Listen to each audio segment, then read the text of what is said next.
Today I'm going to crush the Yankee Marshal. Welcome to the Liberal Gunner.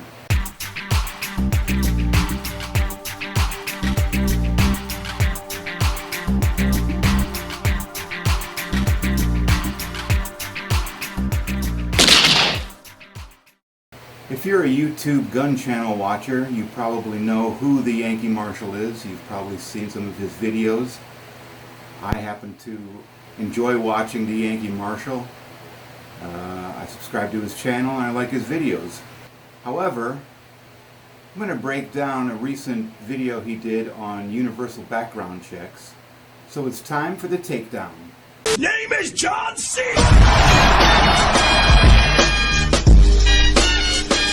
This is the perfect storm for media. They finally found one example of where a private sale facilitated a mass murder. Okay, you may be right about the mass murder part, but I think we can both agree that there are many examples of privately sold firearms being used in the commission of a crime. They have this person who was adjudicated. He is a mental defective. He was able to purchase a firearm through a private sale after being denied purchase after failing a background check. So a background check on this particular sale would have prevented this mental defective from acquiring a firearm. Go on. That's what they've been waiting for a long time. Even though millions of private sales occur and almost none of them ever result in any act of violence, they're going to use this one outlying example to demonize all private sales. Actually, a 2016 study revealed that among prisoners who possessed a firearm when they committed the offense for which they were imprisoned and who reported the source from which they obtained it, the most common source, 43%, was off the street, aka the underground market. About 1% bought or traded the firearm at a gun show. About 26% of state prisoners and about 21% of federal prisoners obtained a firearm that they possessed during the offense from an individual in a non-retail setting, such as a family member or friend. Universal background checks are actually just a way to track all firearms in this country, find out where they are localized, find out where they are more prevalent, and track every single person who ever transfers a firearm, owns a firearm. It's basically a registry. And a registry is bad because you think the government is going to come and confiscate your firearm for no other reason than some type of ban.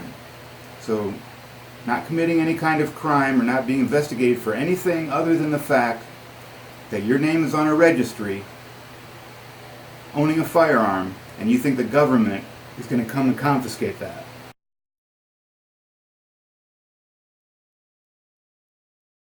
Don't they usually grandfather in firearms already in existence when they have some type of ban or regulation? I think they do. In fact, we've already seen this in history. The 1994 assault weapons ban grandfathered in assault weapons, which is not an actual term, but they grandfathered in all of the weapons of that type that were already in existence. So why do you think they're going to confiscate the firearms if there is another ban? But just for a moment, let's perform a mental exercise on how a confiscation would work. Logistically, this would be a nightmare. Due to the current state of communications, interconnectivity, social media, how long do you think it would take before gun owners as a whole would find out that the government is performing raids? I mean, you can't raid every firearm owner at the same time, right? Currently, law enforcement is estimated at around 1.1 million. This includes clerks and other non-beat cops like officers who serve in prisons and schools,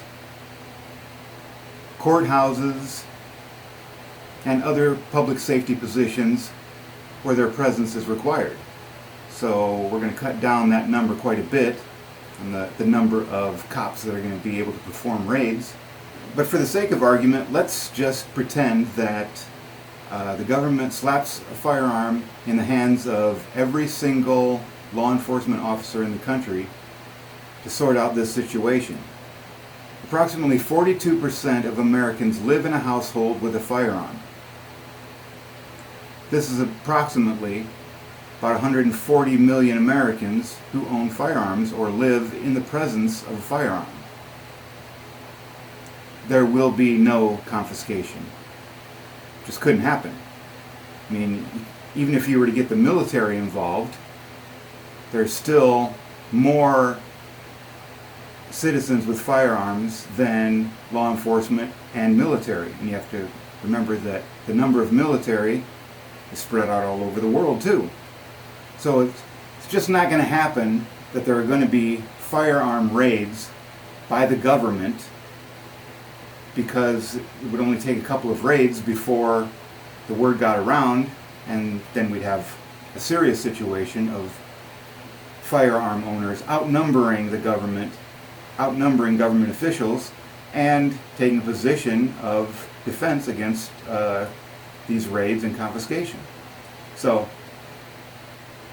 even if your name is on a registry, the government is not coming to take your firearm because of a ban. Universal background checks is something I have in the state I live in. And I will be honest, it doesn't put much of an infringement on me. It doesn't really cause me to have any problems, because I was very cautious about who I would sell to anyway, so I usually used an FFL to transfer a gun if I sold privately anyway. So you readily admit that it's really not much of an inconvenience, and you do this anyway to protect yourself and to be a good citizen, to ensure that somebody who isn't authorized to have a firearm doesn't buy one from you.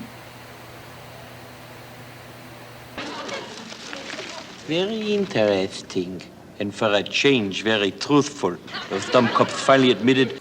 And sadly, like I said, this person who had been adjudicated mentally ill and who in a system that actually functioned would have had proper safeguards, proper supervision, proper in-treatment care, out-treatment care, etc., got none of that because we have a broken mental health care system. Right. We have a broken system that allowed a person who isn't authorized to own a firearm, couldn't pass a background check, but was able to acquire a firearm because there was no background check on a private sale. He tried at a gun store, he was denied because of his background check, so he went and bought it from a private individual. But the media is not going to portray it like that. They're going to spin it as the evils of private sales.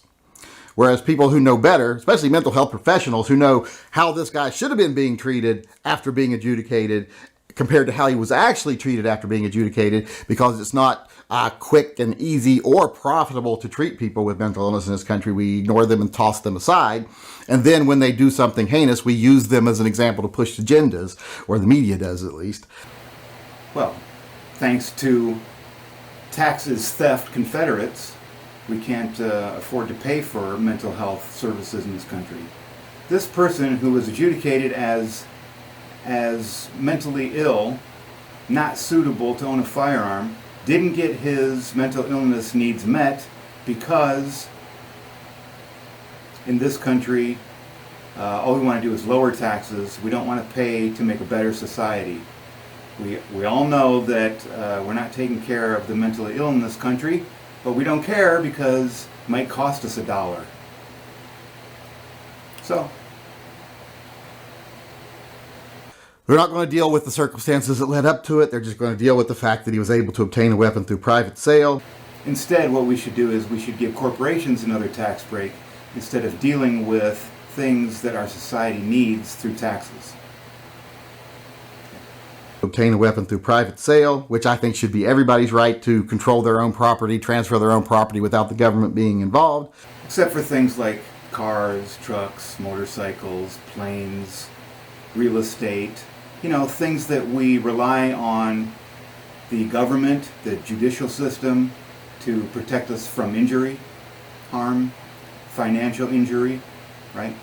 As long as that other person is legally able to own. Now, in this case, do I think the guy that sold to him should have some liability? Possibly, Because from what I've seen, this guy was someone you could sniff out immediately that this guy wasn't right. So the person who decided to sell him a firearm, he has an obligation by law to have no reason to believe that this guy isn't right. And from everything I've seen so far, this is the kind of guy you could meet in 15 seconds and go, yeah, not right. So you recognize that the seller has an obligation to judge whether the buyer is suitable somehow. Apparently, private individuals are supposed to have some sort of telepathic powers. They can read a person's mind. Or is it just that you think all criminals dress in a certain way that you'd be able to tell that they shouldn't own a firearm? Right. Well, it's too bad that this seller didn't fulfill his obligation as a good citizen. So maybe we should think about making that mandatory, since we can't trust good citizens, the general population, to follow the law, do what they should. If this guy was obviously mentally ill and should have been clear to the seller that he shouldn't be selling this firearm, why would he do that? Because there's no law that says he must. Oh. That's too bad. So now we can't hold this seller responsible because we don't know who he is. It's a private sale. Maybe he does this all the time. We don't know. Maybe he buys parts, builds firearms, and then privately sells them without a license. No, I'm sure no good citizen would do such a thing. Be safe out there. Get training. Be smart. Thanks again for stopping by the channel. Subscribe, and don't forget to check out my other channel, Ross Range. Wait, hold the phone. Did you just shoot a piece of a log at the target? Hammer time. Go with the flow. It is said if you can't prove this, then you probably are dead. So wait.